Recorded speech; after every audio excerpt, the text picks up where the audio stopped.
लोकतंत्र ऐसा शब्द जिसे सुनते तो हम सभी हैं, लेकिन क्या आपने कभी ये सोचा है कि इस लोक के तंत्र को चुनने के लिए कितनी मशक्कत करनी पड़ती है, कितनी सरकारी मशीनरी लगती है, कितने पैसे का खर्च होता है। यानी आपका एक वोट सरकार को कितने का पड़ता है। यानी अगर आप मतदान के दिन घर पर छुट्टी भी मना रहे होते हैं तो सरकार आपके वोट का खर्च उठा रही होती है। नमस्कार, आज की खबर में आपका स्वागत है। मैं हूं आपके साथ शिखा मेहरोत्रा। आज 24 की 74 में बात करेंगे आपके एक वोट की कीमत पर। हाल ही में आपको निर्मला सीतारमण का वो बयान याद होगा जिसमें उन्होंने महंगे होते चुनावों के चलते चुनाव लड़ने में असमर्थता जताई थी। यहीं से लगातार महंगे होते चुनावों पर चर्चा आम हो गई।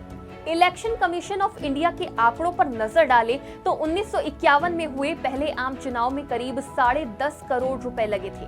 क्योंकि पहला चुनाव था, लिहाजा हर चीज नए सिरे से तैयार करनी थी। लेकिन वहीं दूसरे आम चुनाव में ये खर्च घटकर 5.7 करोड़ पर आ गया। लेकिन उसके बाद खर्च कभी कम ही नहीं हुआ।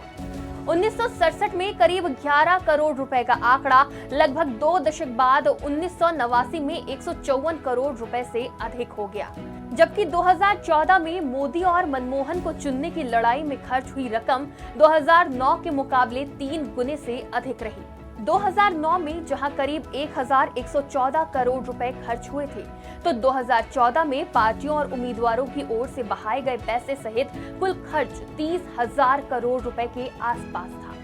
सेंटर फॉर मीडिया स्टडीज यानी कि शॉर्ट में बोले तो सीएमएस की रिपोर्ट के मुताबिक 2019 के लोकसभा चुनाव में यही खर्च 2 गुना होकर 60,000 करोड़ रुपए पर पहुंच गया। जबकि इसमें चुनाव आयोग का खर्च बमुश्किल 15% रहा होगा। मतलब रुपयों में समझे तो 9,000 करोड़ रुपए यानी 1952 में 10 करोड़ रुपए से शुरू हुआ ये सफर 2019 में 9,000 करोड़ रुपए पर पहुंच गया। अब यहाँ पर सवाल उठता है कि आखिर ऐसा हुआ तो हुआ कैसे। दरअसल चुनाव में एक प्रत्याशी के लिए तो खर्च की सीमा आयोग ने निर्धारित कर रखी है, लेकिन पार्टियों के लिए ऐसी कोई सीमा तय ही नहीं है और इसी गड़बड़ झाले में कई तरह के खर्च बेपर्दा नहीं हो पाते। अब एक और आंकड़े पर गौर फरमाइए। सीएमएस के मुताबिक 2019 के चुनाव में आमतौर पर हर लोकसभा क्षेत्र में करीब 100 करोड़ रुपए खर्च किए गए थे।